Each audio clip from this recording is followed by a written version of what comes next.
A imprensa continua alimentando o peturro, que é o petista burro, e o petoide, que é o petista debiloide. Continua. Até porque, né, uma boa parte da imprensa não tem absolutamente nada o que fazer. Não tem o que fazer. Eles se dedicavam aos triunfos do neoliberalismo. O neoliberalismo foi por água abaixo, o que sobrou dele o Lula administra melhor do que os capitalistas, né? Então não tem muito o que fazer, o interessante é ficar reproduzindo, portanto, na cabeça do petoide e do peturro, o golpe, o fantástico golpe. E a cada dia que passa, mais a palavra fantástico fica sendo o adjetivo do golpe, né? Não tem absoluta nenhuma chance de se levar a sério alguma coisa desse tipo. Vejam só os documentos produzidos pelos homens que iriam fazer uma tentativa de quartelada, né? Porque golpe não era, né? No máximo uma quartelada, mas uma quartelada completamente insana. Se eles tentassem alguma coisa, em menos de 12 horas, não 72 horas, estariam todos presos, desmoralizados. Não tinha a classe dominante a seu favor, não tinha um congresso a seu favor, não tinham governadores a seu favor, não tinham a sociedade a seu favor, nem os bolsonaristas ficariam a favor. Porque eu não sei se vocês sabem, talvez alguns de vocês não saibam, mas eu morei em Campo Grande, então eu passava na frente para trabalhar, para levar a Maria Ângela para o trabalho, no hospital. Eu passava ali na frente dos aglomerados, os acampados verde e amarelo, né, em frente aos exércitos, né? E a população que tinha votado no Bolsonaro passava ali de carro, a pé, e xingava aquelas pessoas. Falava, vão trabalhar, seus vagabundos. Pessoas que tinham votado no Bolsonaro ali em Campo Grande, todo mundo votou no Bolsonaro. Então, portanto, as pessoas que passavam ali, era um monte, né? Xingavam os caras, volta para casa, vão trabalhar, né? Então, nem apoio do próprio eleitor de direita se teria. Então, sem setores dominantes, efetivamente organizando e bancando, sem as Forças Armadas, sem um clima, sem a possibilidade de efetivamente a população acreditar que a eleição tinha sido roubada, sem absolutamente nada, só da cabeça de meia dúzia de pessoas, eles iam tentar o quê? Matar o Lula, matar o Alckmin e matar o Alexandre de Moraes. Aí sim que eles iam ser linchados pela população. E o Bolsonaro, obviamente, ali, né, sem poder falar nada para essas pessoas, porque era o entorno dele, ele alimentou essas pessoas, mas também com medo desgraçado de que alguém pudesse ficar sabendo do que estava acontecendo. E olha só o que estava acontecendo, que é aquilo que todos nós já sabíamos que estava acontecendo, né? Eles estavam ali reunidos, orando para pneu e, ao mesmo tempo, preparando um documento sobre o golpe. Olha só a ficção dominante na cabeça desse grupo. Ó, veja só. Está aqui no jornal hoje, né? Eles passaram a se chamar de Gabinete de Gestão da Crise. Que crise? Né? Eles implantariam um discurso único em todas as comunicações. Como? Né? Como que eles iam neutralizar toda a rede TV, toda a internet? Hã? Pensa bem, um discurso único. Feito isso, eles iriam neutralizar os geradores de instabilidade. O Alexandre de Moraes, né?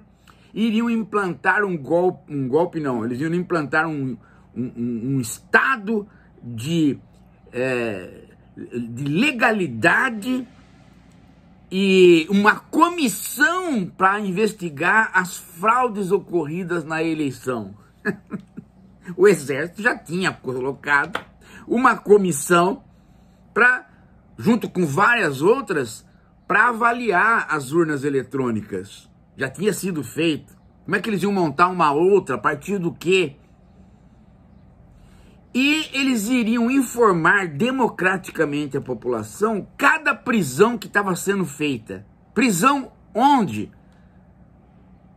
Eles iam prender todos os governadores, os vereadores, iam prender a população inteira. Onde que eles iam prender pessoas? Eles não tinham nenhuma tropa que eles pudessem comandar.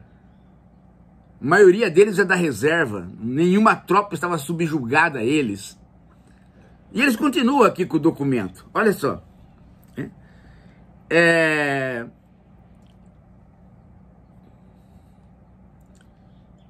Bom, é isso, né? Uma bobajada total. Uma bobajada total. Agora, o mais interessante disso tudo, gente, é que o Bolsonaro, ele tem um trunfo fantástico, espetacular, que é a fama de burro e a condição de burro. Ele é burro e ele tem fama de burro.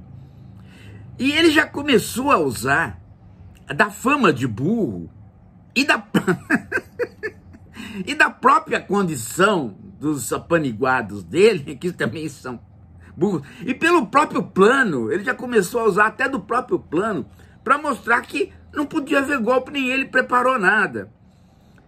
E ele vai acabar convencendo as pessoas mais inteligentes, as pessoas normais, né, de que realmente era uma palhaçada tão grande que não se pode levar a sério. Tanto é que o Mourão acabou encontrando o apelido do apelido, quer dizer, o nome do golpe é golpe Tabajara. E o Mourão acertou ao falar que era uma fanfarronada. Mas se você, né, se você perceber, for ler a documentação, inclusive foi publicada, fácil de encontrar, uma pequena documentação que o Alexandre de Moraes fez quando ele foi visitar os presos do 8 de janeiro. E aí ele falou, eles vivem uma realidade paralela.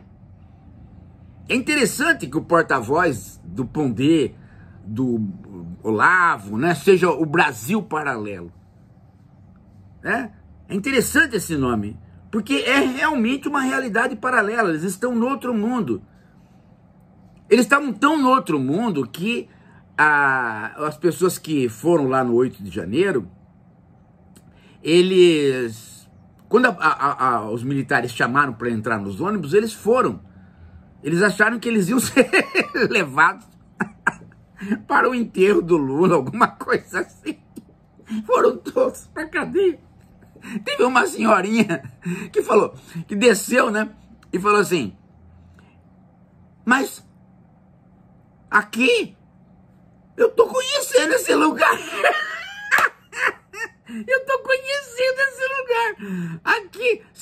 Aqui que vão prender o Lula. Eu falei, não, senhora, aqui. É aqui que a senhora vai ficar. Muitas das pessoas que foram presas não tinham a mínima ideia do porquê que elas estavam sendo detidas, se elas estavam ali salvando a nação. Pessoas debilóides, completamente debilóides. Teve uma professora da Unesp que saiu de Botucatu e foi lá para fazer o 8 de janeiro.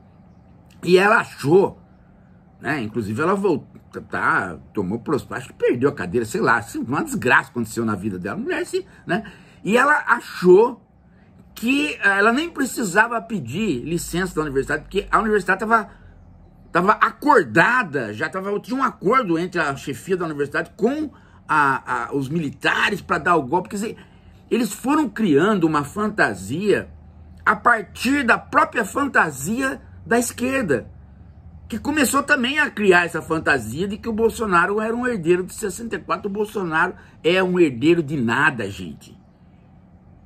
Ele é herdeiro único e exclusivamente da rachadinha. Só isso.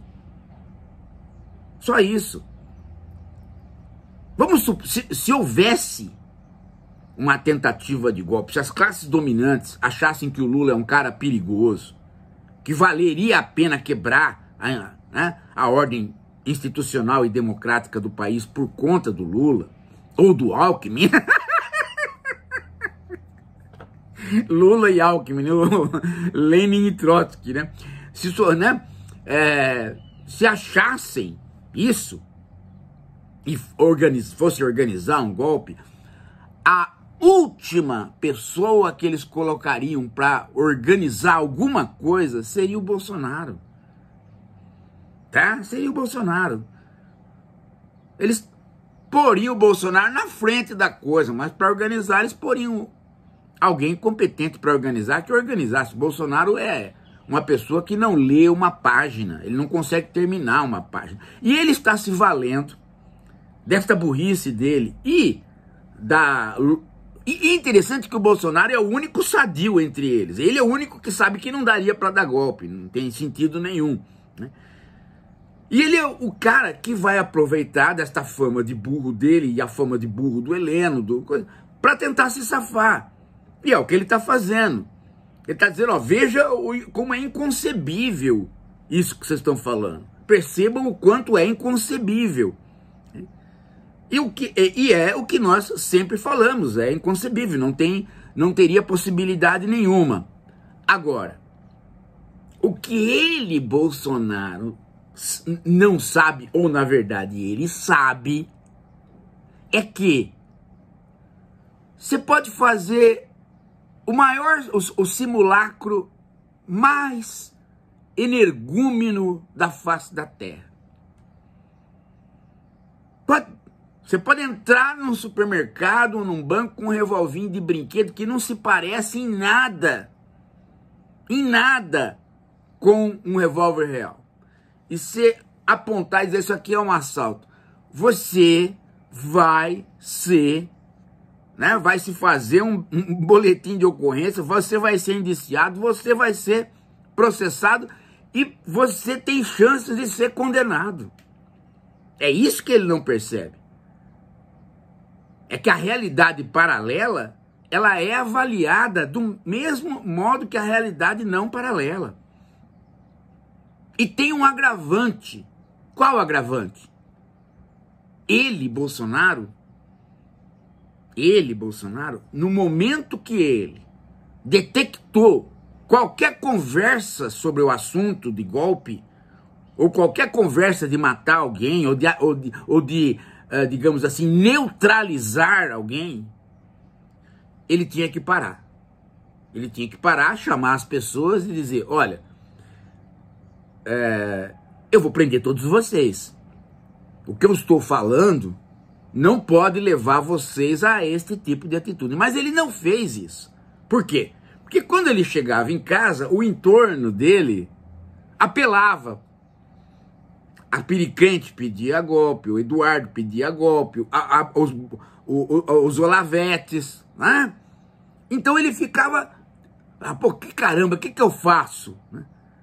A melhor coisa que eu tenho que fazer é deixar esse negócio fluir. Se alguém quiser endossar e acontecer alguma coisa a meu favor, ótimo, mas de um modo geral isso vai morrer no quieto e não vai acontecer nada para mim. Só que no meio disso tudo aconteceu qual? o pessoal que estava acampado resolveu marcar uma data para ir até Brasília. E o Toffoli avisou os advogados do Bolsonaro, dizendo, olha, tá pintando aí uma festa da Selma, que é o nome que estão dando para esse negócio de 8 de janeiro, não tem organização nenhuma, é movimento de massa completamente maluco, e se o Bolsonaro estiver no Brasil, ele vai ser preso. Ele vai ser preso. Vai ser preso por insurreição. Porque eles vão entrar num lugar que não pode entrar. E, a essa altura, o Toffoli já estava sabendo, né, que uma parte da polícia ia ser condescendente, não ia querer, né, entrar em confronto. Resultado, o Bolsonaro se apavorou e saiu do país sem dinheiro. Ele estava sem dinheiro e queria sair, tanto é que ele pediu para o cara ir lá buscar as joias. E aí ele se complicou mais ainda por conta do episódio das joias, ao invés, né? Então aí ele ficou criminoso por conta das joias, criminoso porque não barrou o Brasil Paralelo falando de golpe, e criminoso porque ele próprio já havia em vários momentos, né, feito o discurso de que a eleição era fajuta, coisa que o próprio, né, que sendo o presidente ele não podia fazer. Que se o presidente tem provas de que uma eleição é fajuta, ele não pode ficar falando, ele tem simplesmente chamar as Forças Armadas, mostrar a prova e mandar prender o Alexandre de Moraes, etc. Então, agora ele vai se valer da burrice, mas ele não pode se valer da burrice.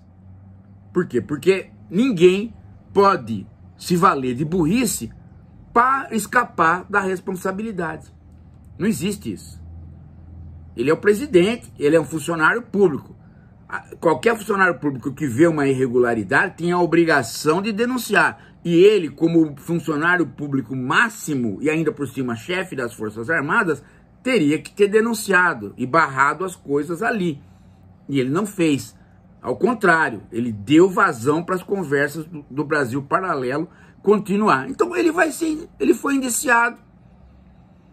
E golpe Tabajara ou fanfarronada, tanto faz, ele vai passar por um processo e pode ser condenado. Agora, que um petóide ou um peturro chame isso de golpe, tudo bem, isso é uma prerrogativa do imbecil.